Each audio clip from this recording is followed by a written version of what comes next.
नमस्कार, स्वागत आहे तुमचं सुषमाज किचनमध्ये। आज आपण चटकदार कैरीचा तक्कू तयार करणार आहोत। हा तयार केलेला तक्कू तुम्ही फ्रीजमध्ये जर ठेवला तर 8 ते 10 दिवस पण छान टिकतो।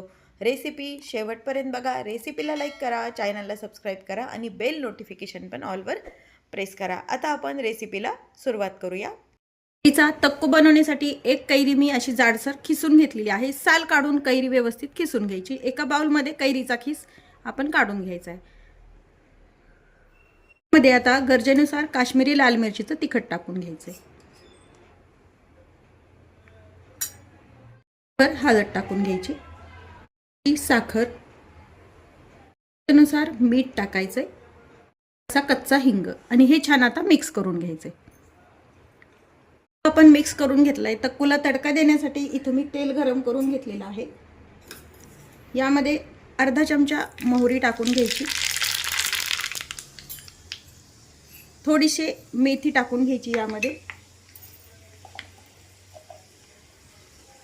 आपण कच्चा हिंग तर वापरलाय, पण तडक्यात पण हिंग टाकून घ्यायचं, यामुळे टेस्ट छान येते।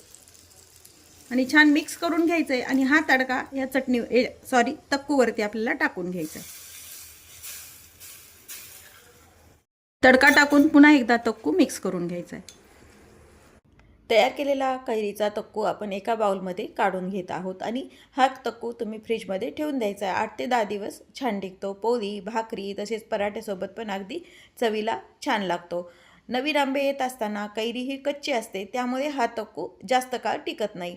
पक्की कैरी कोय जेव्हा होते कैरीची, तेव्हा हा तक्कू छान वर्षभर पण टिकले जातो। येणाऱ्या व्हिडिओमध्ये मी त्या पण तक्कूची रेसिपी नक्की टाकणार आहे। त्यासाठी माझ्या चॅनलला तुम्ही सबस्क्राईब करा आणि बेल नोटिफिकेशन पण ऑलवर प्रेस करा, म्हणजे तुम्हाला मी व्हिडिओ टाकले की पहिले नोटिफिकेशन येईल आणि तुम्ही माझा व्हिडिओ पाहू शकताल।